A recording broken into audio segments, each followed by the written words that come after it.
Hey, folks, and welcome back to More Than a Refresh, the T3D sessions. Today we have Amanda Nystrom, Command Prompt CEO and National Health Board Certified Health and Well-Being Coach. That is not one of those lifestyle Instagram coaches. She actually knows what she's doing. Amanda, what are we talking about today? Hi, JD. Today I'd like to talk about the importance of wellness for people in tech.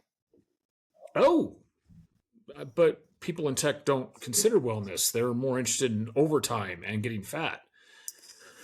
That may be a common misperception, but maybe that's accurate. We've all got different opinions and all of that. All right, well, go ahead. Tell us what we need to know. Oh, well, I can't do that in 10 minutes. I'm sorry. But I wanted to bring a directly applicable example, which is what we would commonly think of as a health check, right? At Command Prompt, we call it a performance audit or an audit in tune. And really that is to avoid downfalls in the future, whether that affects performance or not. We really want to catch things before they turn into big deals. And as an example, we're not actually talking about Postgres though here. We're talking about human audit and tune or a human performance audit. Well, I mean, you're getting ahead of me already, but yes. I was going to give a directly applicable work Postgres related audit that went sideways actually for our company, sort of. But yeah, I mean, if we can apply all of the useful information that we have to a system, we can fortify it, we can build walls around it, we can do all kinds of things. But if we don't look at the people behind it and we don't look at our own health and wellness, especially as those people who you describe as not prioritizing health and well-being, then we're going to end up in a system like upgrading Postgres version 13 to 17 without verifying our primary keys are in the right place. Oh, I remember this project. It's burned in your brain. To be right? fair, as I recall, that particular project wasn't that we didn't verify, it's that an estimate was given before we could verify. Well, we've had both, honestly. Like we've had this summer, we had a client that came to us and said, I want this in-depth health check. But they also had the opinion of fast and cheap, not necessarily quality. So when we wrote the whole blown SOW to be thorough, to go into how everything is connected with your system, they actually turned us down. And I kid you not less than 2 months later, they came to us with a performance issue that was stemmed from the fact that they had ignored their systems and they're running on legacy software. So how can this be applied to the human condition? Well, how much of your established habits were built when they were necessary years ago, and you don't even question them today?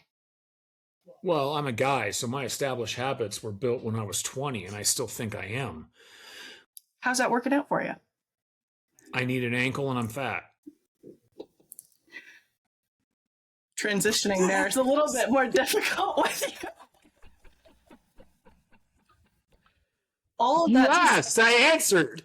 I mean, all of that to say, like, we tend to, not just people in tech, but as a society, like, we tend to establish habits when they are necessary, when we're going through it, the thick of it, because it works in time. And then we don't question them. We don't do the in-depth analysis of whether what was established and we think is still working is actually working for a better tomorrow for us. So, what kind of tools or advice can you give us? I mean, really tools to have that health check. We all get older every day, right? So how do we make sure that we're actually doing that check in or the changes that need to be made? Well, I think the first piece is awareness, right? And which is one of the reasons I wanted to bring this up today, because like you said, wellness is not something that is usually considered in tech. We brought wellness into the conference for the first time this year, and we had an overwhelming response of essentially, holy moly, like, why are we not prioritizing this as an industry? And we can't And do you're that talking about Postgres conference, right? yes, sorry. And Okay, name sorry. drop. And we can't move forward and question what's working and what's not if we don't have that awareness. So simply, attending to the questions that we have of like, so you need an ankle, what can you do about it? If you hit a wall, how do you move around that limitation that may or may not be a limitation? But that's another podcast that we're going to have.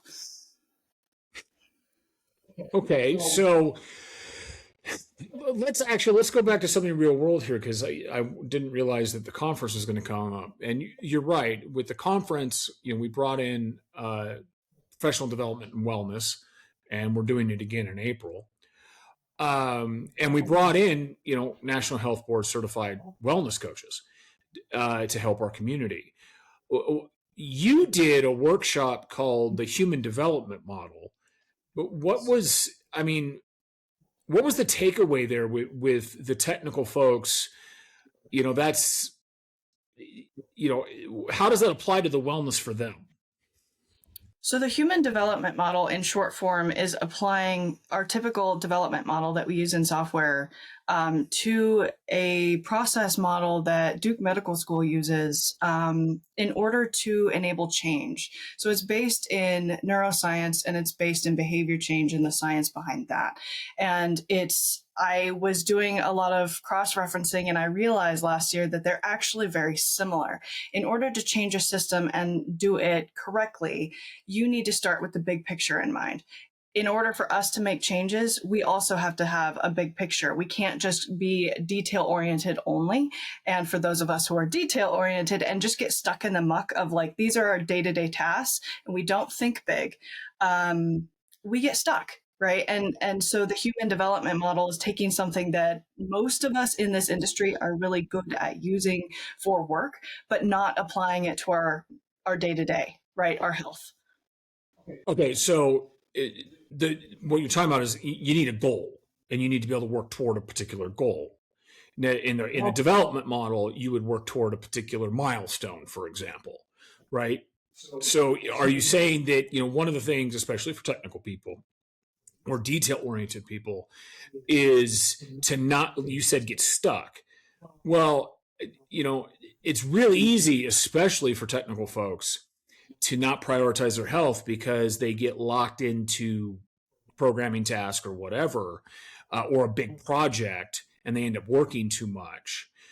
Are you saying that the human development model can, when applied correctly, can kind of ties together your health or your wellness in the same way that finishing a technical project would? In a matter of speaking, yes. You did ask one question at the beginning there, which is it a goal? And it's bigger than a goal. One of the things that's a great misconception about goals is that achieving the goal is the reward. But really what I've found and what my clients have found is that it's the journey that you go through to get to that goal that really matters. That's really impactful for you. And it's where you do that thing that I mentioned at the beginning of this, where you question your established habits.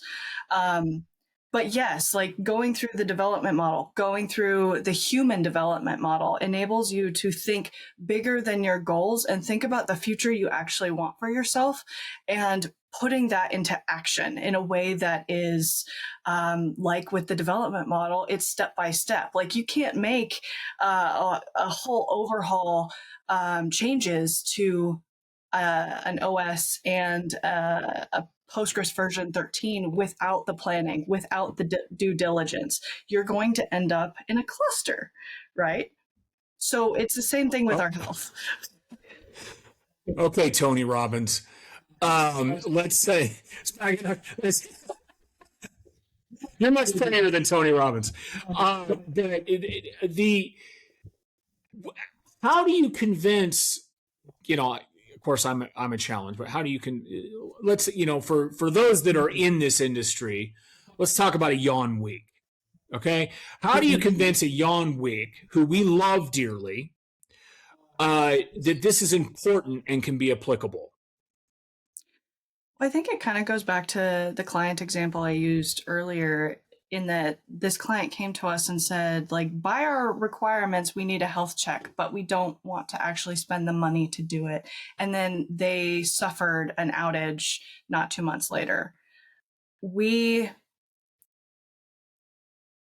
order to get the best performance, we can't run on out-of-date software, right? We have to update, which means we have to improve. And the only way that we can actually improve is if we adjust the things that we're dealing with on a day-to-day basis in a way that is beneficial for us and not just things that we are struggling through, right? Instead of, one of the things that I've been working on is, instead of just getting through it, which is what a lot of people are told when they have chronic conditions, you're just going to maintain or manage it for the rest of your life, is adjusting your lifestyle so that you are thriving through it.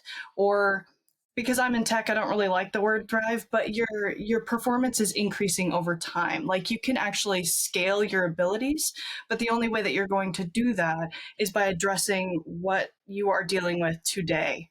And that's different for everybody. So instead of major upgrades, we're making minor updates. Yes, in order to prepare for the bigger upgrade. And sometimes that involves, to speak, you mentioned, in the beginning here as we close out, neuroscience and behavioral changes. So bug fixes. Yeah.